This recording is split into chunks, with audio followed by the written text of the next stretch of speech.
యథాతథంగా మనుషుల్ని, పరిసరాల్ని, పరిస్థితుల్ని అంగీకరించడం,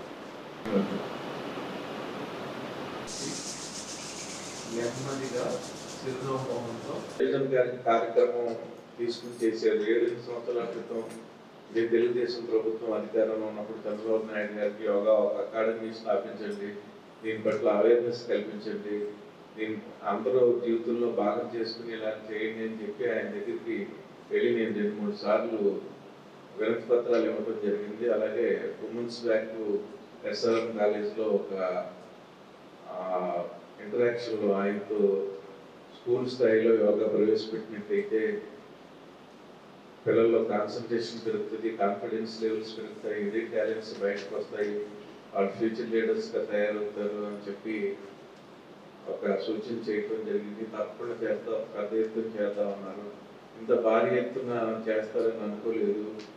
మహానాడులో లోకేష్ గారు కూడా చెప్పారు, ఆయన విద్యా సంస్కరణలో భాగంగా స్కూల్లో యోగా పెట్టమని అనౌన్స్ చేశారు. వారానికి ఒకరోజు యోగా పెడతామని చెప్పి.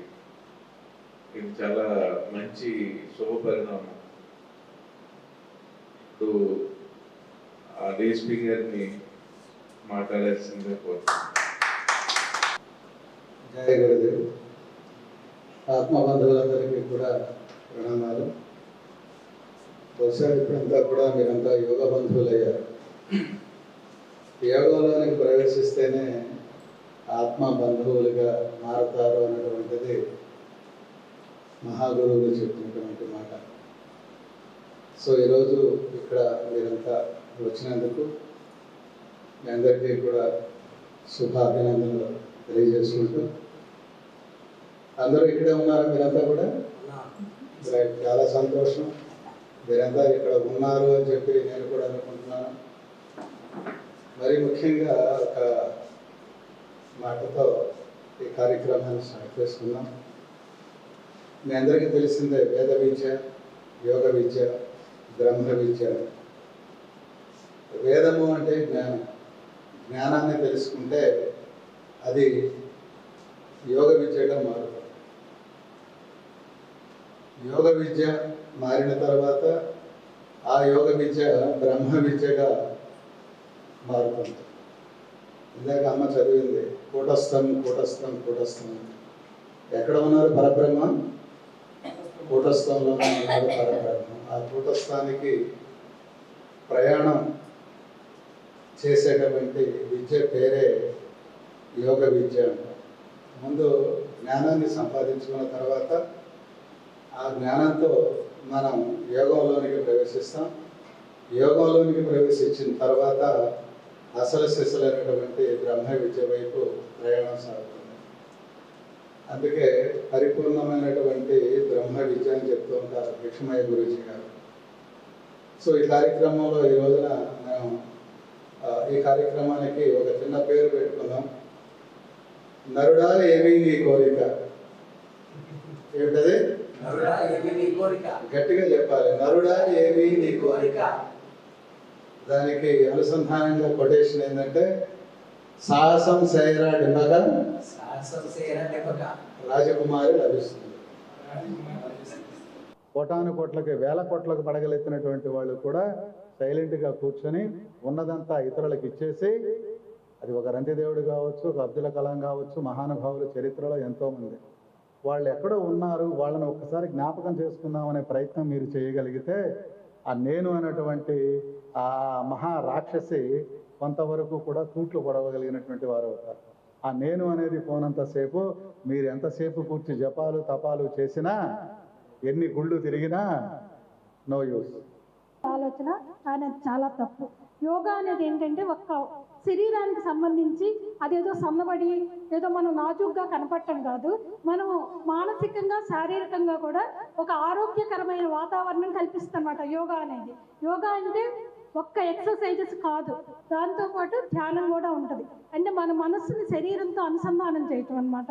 ఈ మనస్సు శరీరం రెండు కలిసినప్పుడు ఒక రకమైన భావం కలుగుతుంది. ఏంటి అంటే ఆ శరీరం కరెక్ట్గా ఉండాలంటే మనసు కరెక్ట్గా ఉండాలి, మనసు కరెక్ట్గా ఉండాలంటే శరీరం కరెక్ట్గా ఉండాలి. ఈ రెండు కూడా ఇంటర్లింక్డ్ అనమాట. ఈ ఇంటర్లింక్ అనేది చేయటం అనేది యోగా ద్వారానే సాధ్యం. అంటే నేను యోగా అనే ఒక మాట మాట్లాడటానికి ఈ మాత్రం అర్హత సంపాదించుకున్నానంటే పూజ్యశ్రీ విశ్వయ్య గురూజీ గారు వారి దగ్గర నేను యోగా నేర్చుకోవటం జరిగింది.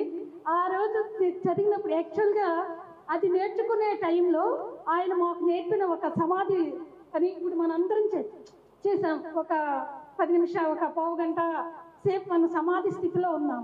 అది ఎలాంటి పరిస్థితి అంటే మనకి ఎంత శక్తిని ఇస్తుందంటే ఒక్క 15 నిమిషాలు కనుక ఆ సమాధి అనేది మనం చేయటం ద్వారా దాదాపు 4-5 గంటలు మనం పూర్తిగా 100% నిద్రపోయిన తర్వాత మనకి ఎలాంటి పరిస్థితి ఉంటుందో ఆ పరిస్థితి ఉంటుంది అనమాట. మీరు అబ్జర్వ్ చేస్తుంటారు. ఇప్పుడు మనం ఆ 15 నిమిషాలు చేయటం ద్వారానే మనందరం ఇంత యాక్టివ్గా ఉంటున్నాం అనమాట. నా పేరు సురేష్ బాబు. నేను గుంటూరు వాస్తవాన్ని కలెక్టరేట్లో గవర్నమెంట్ జాబ్ చేస్తాను. నేను వచ్చింది ఫస్ట్ టైం ఇక్కడికి.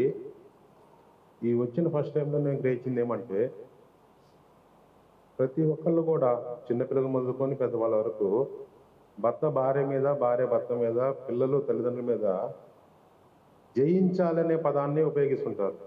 అంటే నాదే పై చేయండి నాలా నట్టుగా చేస్తుంటారు. ఇక్కడ మనం గ్రహించేది ఏంటంటే మనల్ని మనం గ్రహిస్తే విశ్వం మొత్తం మనకు సరెండర్ అవుతుంది. మనల్ని మనం ఎట్లా గ్రహిస్తామనేది చూస్తే మన ఆలోచనలో, మన ప్రవర్తనలో, మన మాట తీరులో, మన వే ఆఫ్ టాకింగ్లో కానీ ఏదైనా కానీ మనం రోల్ మోడల్గా ఉంటే మనల్ని ఇతరులు కోరుకుంటారు. ఫర్ ఎగ్జాంపుల్గా ఇంట్లో ఉన్న భార్యలనే చూద్దాము. ఎగ్జాంపుల్గా బయట వ్యక్తులకి మార్నింగ్ లేవగానే గుడ్ మార్నింగ్ అని చెప్తాము, ఏదన్నా చేయగానే థ్యాంక్స్ అని చెప్తాము. ఇంట్లో ఒక స్త్రీ పొద్దున్న లేచిన నుండి నైట్ పండుకున్నంత వరకు కుటుంబం మొత్తానికి ఎంతో త్యాగం చేస్తుంది. ఏ రోజైనా కానీ కూర వండి పెట్టావు థ్యాంక్స్, బట్టలు ఉతికావు థ్యాంక్స్ అని ఎన్నిసార్లు ఎంతమంది చెప్తున్నారు కృతజ్ఞత భావం అనేది? నేను మీరు ఇట్లా అంటారే, నేను ఎంతమంది అన్నా. Note this point. ఒకసారి వచ్చిన బయట వ్యక్తులకి ఎన్నిసార్లు మనం గుడ్ మార్నింగ్ చెప్తాము రకరకాలుగా వాళ్ళని. ఇంట్లో ఇంత త్యాగం చేసిన వ్యక్తులకి ఏమో మనం రెస్పెక్ట్ ఇవ్వట్లేదు, బయట వ్యక్తులు మాత్రం మనం ఎంతో రెస్పెక్ట్ ఇస్తున్నాము.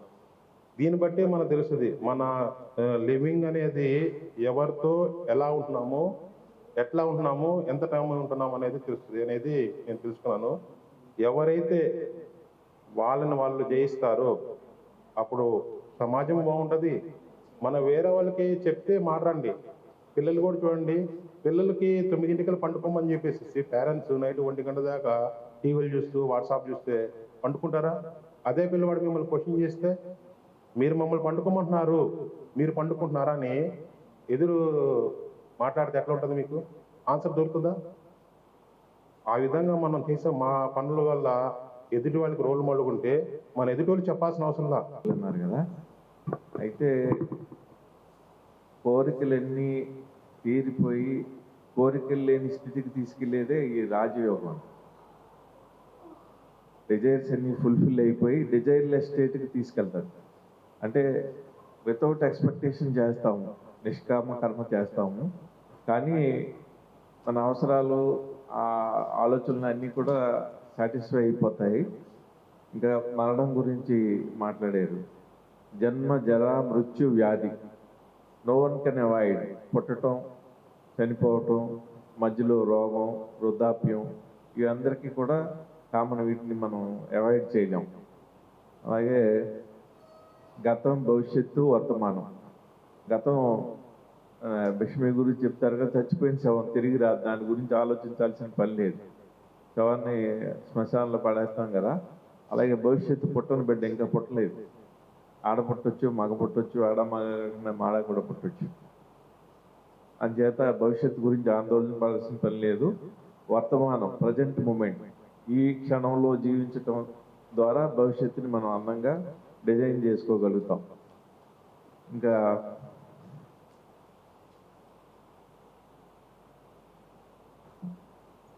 మెడిటేషన్ గురించి ఇందాక మనం చేసాం కదా, అది డీప్ రెస్ట్ అని చెప్పారు. 4 గంటల లోతైన విశ్రాంతి ఈ పావు గంట మనం ధ్యానం చేయటం ద్వారా ఆ ప్రయోజనం పొందుతామని రత్కుమార్ గారు చెప్పారు.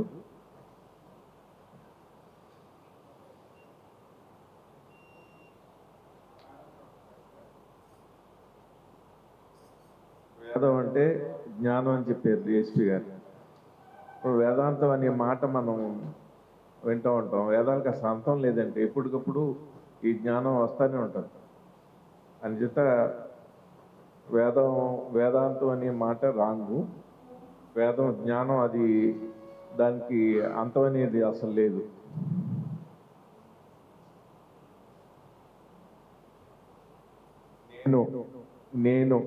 నేను సర్వనాశనం అయిపోవాలని సద్గురువు కోరుకునేది.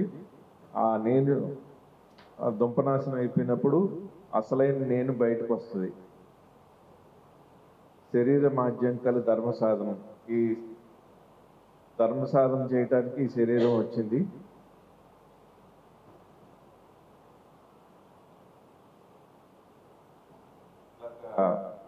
మన గురవయ్య గారు మాట్లాడుతూ అవసరాలు తగ్గించుకుంటే అవస్థలు తగ్గుతాయని చెప్పారు.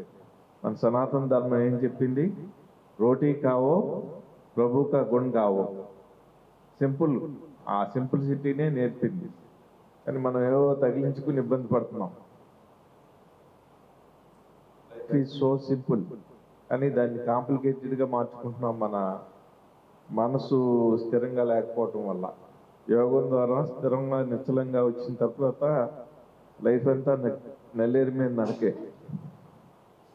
Yoga means coordination between mind and body. యోగాసనాలు వేరు, యోగా వేరు. ఆసనాలు శరీరం సౌష్ఠవంగా ఉండటానికి చేయాలి. అలాగే ఈ ధ్యానం, ప్రాణాయామం ఇవి మనసు స్థిరంగా ఉండటానికి, మనం ఆత్మతో లయం కావటానికి చేయాలి.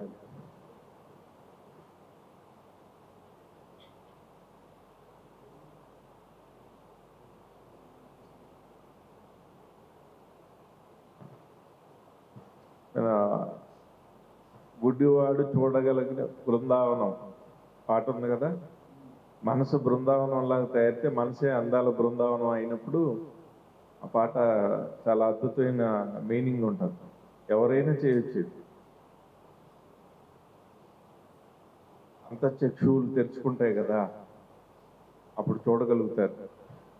మన కళ్ళ ద్వారా చూసేది, మనసు ద్వారా, కళ్ళ ద్వారా చూసేది, నోటి ద్వారా మాట్లాడేది, చెవుల ద్వారా అనేది, ఇదంతా లోపల ఎవరు చేస్తున్నారు? మనసే చేస్తుంది. 11వ ఇంద్రియం. ఇవన్నీ చేసేది మనసే కదా.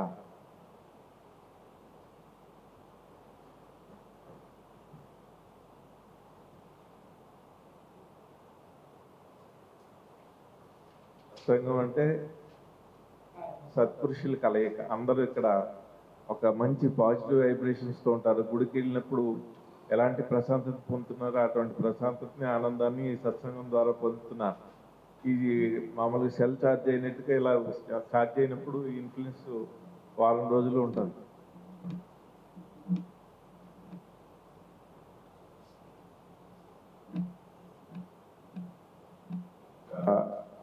ఆయన సురేష్ మాట్లాడుతా గ్రాటిట్యూడ్ గురించి చెప్పారు, కృతజ్ఞత. దీనికి చాలా పవర్ ఉంటుందండి. ఎవరికి మనం ఆ కృతజ్ఞతను చెప్పినా కూడా దాని పవర్ చాలా ఉంటుంది.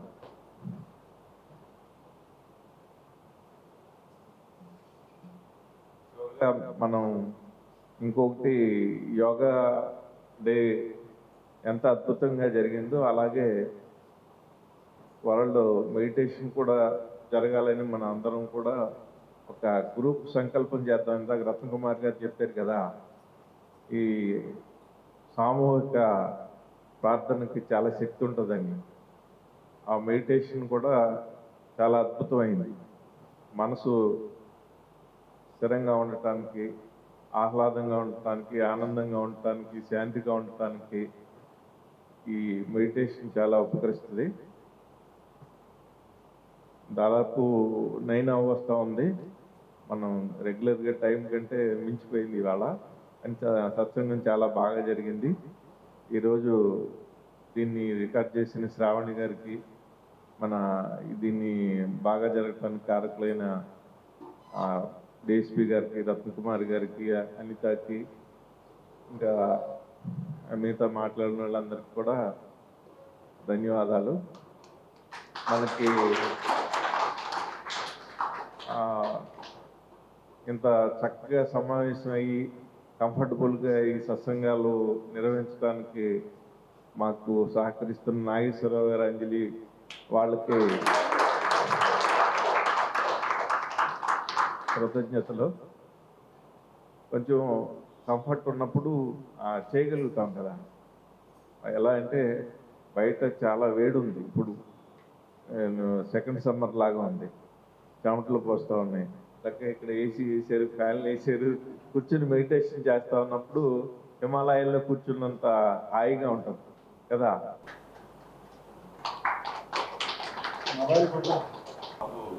ఐఏఎస్ ప్రిపేర్ అవుతున్నాడు, మీరందరూ ఆశిస్తారు.